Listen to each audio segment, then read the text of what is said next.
Hey, Dunbar High School TSA parents and families, it's me, Mr. P. I just wanted to say welcome back to all my veterans and welcome to some of the new faces that joined TSA this year.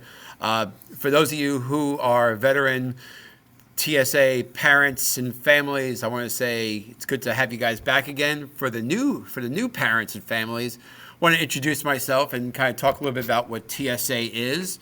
So my name is Mr. Peretta. I am the TSA advisor here at Dunbar High School. I've been the advisor here now for 7 years. Hard to believe it's been that long. Technology Student Association is a STEM-based competition where students they can try their hand in different events such as animatronics, web design, coding, programming. There's some public speaking events. So what we do is we get ready for competition here in the classroom at school, and then at the end of February we all pile onto a bus and head to Orlando to take home all the trophies, or at least that's what the plan is this year. We have a really, really large chapter this year, so I will be asking for chaperone help as usual. We have a bunch of great kids. Some of you guys might remember them from last year. To the new people that are coming in, they're they're probably going to need some guidance and help along the way. So there's that. Okay. So I kind of want to just go over the TSA classroom. So when your child gets home, just sit down with them and show them the TSA class. Sit down with them, have them show you through the TSA classroom. I'm going to walk you through some different sections that kind of so you guys know where to find things. One of the things I do love to do is these video messages.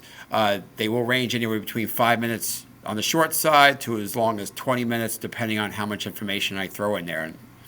And again, I'm always reachable through email at jasonmp@leeschools.net. Okay.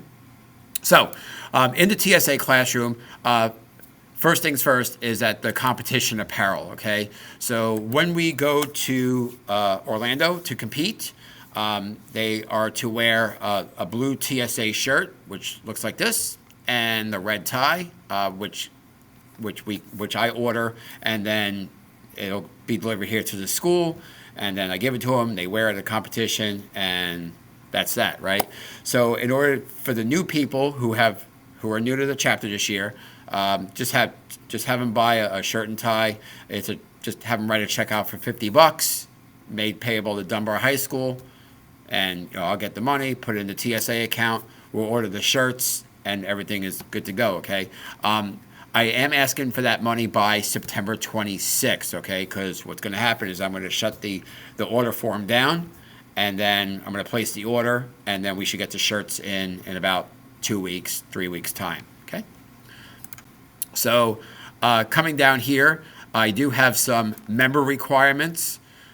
So now that we have the chapter paid, everybody's in, we're all members. There are some rules, guidelines that I have to have in place, especially for a chapter this large. One of the things is, the big one is from National TSA, which is saying that all members have to have a GPA of 3.0 or better. So if you fall short of that 3.0 GPA, just make sure that your child is turning in work and that the GPA goes up. Most of the time, the only thing I'm checking for is to make sure that the kid is not failing in class, okay? So because I don't want it to be January and I see little Johnny sitting in all of his classes with straight Fs, okay? Because I'm gonna be like, hey Johnny, yeah, we have a problem, okay? So just have your kids keep on top of the work, make sure that they're turning all their assignments in, passing all their tests. We should have no problems, okay? The other thing is dialing it back on absences. I do understand that people get sick, life gets in the way. Whatever, it happens. Mental health days, I'm going to say try to steer clear from them, because if the mental health days become too much, you'll fall behind in school, cause the GPA to drop, and now we're kind of in this hot water situation. So no mental health days. Or at least if you have to have one, dial it back, okay? Classroom performance, I will be checking in with teachers throughout the year. I just want to make sure that our TSA members are kind of meeting my expectation, meeting their teachers' expectations. I kind of want to make sure that nobody's sleeping in class, nobody's sloughing off. So if there's any problems, their teachers will tell me, and then I'll have a conversation with the TSA member and be like, hey, what's going on? Why are you sleeping in class? Okay, so. But if it becomes a regular thing, if they are sleeping in class, I'm just going to tell them, hey, you might want to stay home and just catch up on your sleep.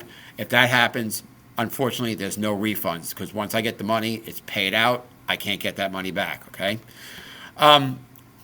This is the big one, okay? This is a new one this year. Roaming halls.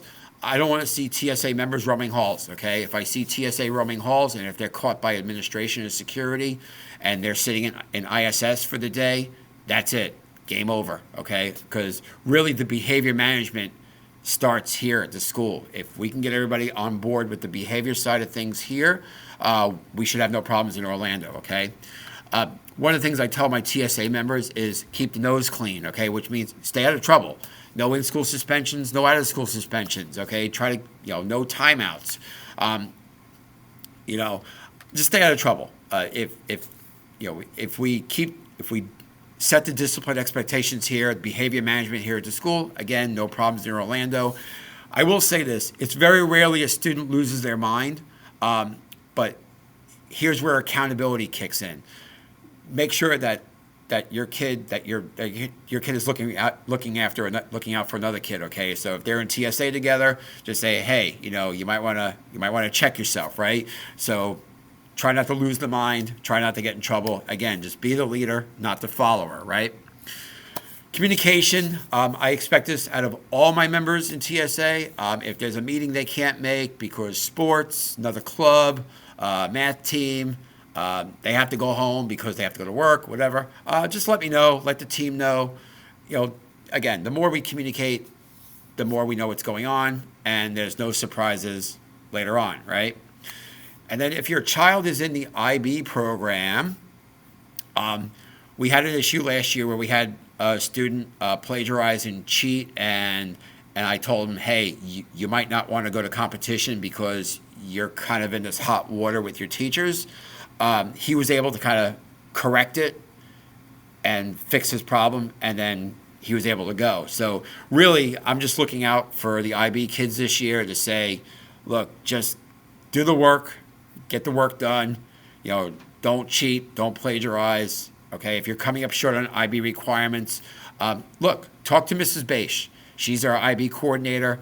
Have your kids talk to their teachers. They'll steer you back on track, okay? So just a heads up for the IB kids, okay? The other thing I'm really big into is self-advocating, okay? If there's something not right in their academic world for whatever reason, you might have a problem with a teacher, might have a problem with something, something in class is happening. They could talk to me, talk to the other teachers, talk to counselors. Again, by self-advocating, what we're doing is we're kind of keeping ourselves accountable to the work that's being done in the classroom. And again, it goes back to the behavior. It goes back to the discipline. So if you're self-disciplined, you're managing your behavior, and you're managing your academics, you're in good shape. Okay, we're good. All right. Here's the other thing.